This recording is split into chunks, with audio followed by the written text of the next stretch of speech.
అందరికీ నమస్కారం. నేను మీ Kishore Chandrashetti. Welcome to our channel Telugu political chess. ఇటీవల తెలుగుదేశం పార్టీ అభ్యర్థిగా పోటీ చేస్తున్న గుట్టిపాటి లక్ష్మి గారు దర్శిలో నామినేషన్ వేయడం జరిగింది. ఈ నామినేషన్ కార్యక్రమం చాలా భారీగా జరిగింది. ఎప్పుడు మనం ఊహించనంత, చూడనంత మంది జనాన్ని దర్శి నియోజకవర్గ వ్యాప్తంగా ఉన్న ప్రజలందరూ ఆ నామినేషన్ సందర్భంగా చూశారు. ఎవరో ఒక popular leader, for example Telugu Desam party chief Chandrababu Naidu గారు, జనసేన పార్టీ చీఫ్ పవన్ కళ్యాణ్ గారు వస్తే ఎంతమంది జనం కనిపిస్తారో అంతమంది కనిపించారనమాట మనకు ఆ నామినేషన్ రోజు. ఇదే నామినేషన్ కార్యక్రమంలో వంగవీటి మోహన్ రంగా గారి కుమారుడు వంగవీటి రాధా గారు కూడా కనిపించడం జరిగింది. సో చాలా మంది సర్ప్రైజ్ గా ఫీల్ అయ్యారు. వంగవీటి రాధా గారు రావడం ఏంటి, అసలు ఎందుకు వచ్చారు అనేది. సో ఎందుకు వచ్చారు ఏంటి అనే విషయాలు చర్చించుకుపోయే ముందు మీరు ఇంకా మన ఛానల్ని సబ్స్క్రైబ్ చేయకపోతే సబ్స్క్రైబ్ చేయండి, వీడియోని లైక్ చేయండి, షేర్ చేయండి, మీ అభిప్రాయాన్ని కామెంట్ రూపంలో తెలియజేయండి.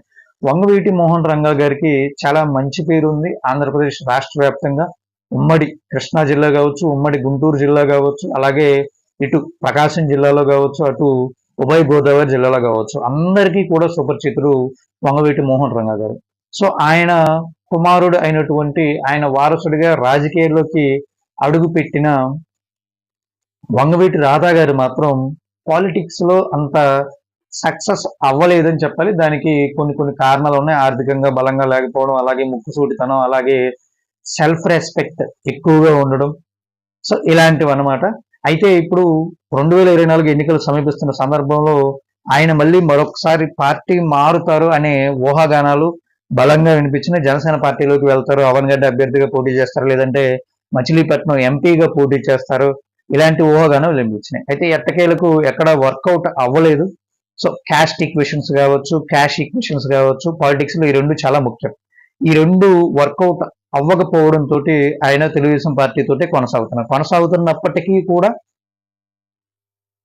కూటమి తరపున పోటీ చేస్తున్న అభ్యర్థులకి ఎవరికైతే వంగవీటి ఫ్యామిలీ యొక్క సపోర్ట్ అవసరం అవుతుందో అక్కడికి వెళ్ళి ఆ అభ్యర్థుల తరపున ప్రచారం చేసే బాధ్యతలు తీసుకున్నారు వంగవీటి రాధా గారు.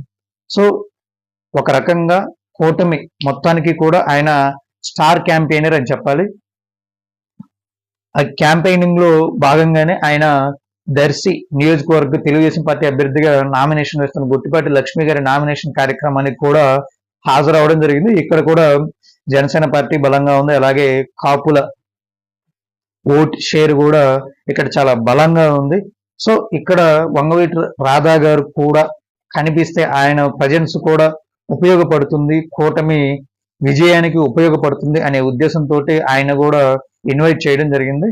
సో ఆయన కూడా గుట్టిపాటి లక్ష్మి గారి నామినేషన్ కార్యక్రమంలో పాల్గొనడం జరిగింది. సో మొత్తం మీద రేపు కూటమి అధికారంలోకి వచ్చిన తర్వాత ఏదో ఒక ఇంపార్టెంట్ నామినేటెడ్ పోస్ట్ లో వంగవీటి రాధా గారిని చూడబోతున్నాం అనే ఆశలో అయితే వారి వర్గం అంతా ఉన్నారు. మరి చూడాలి రాబోయే రోజుల్లో ఏం జరుగుతుంది అనేది.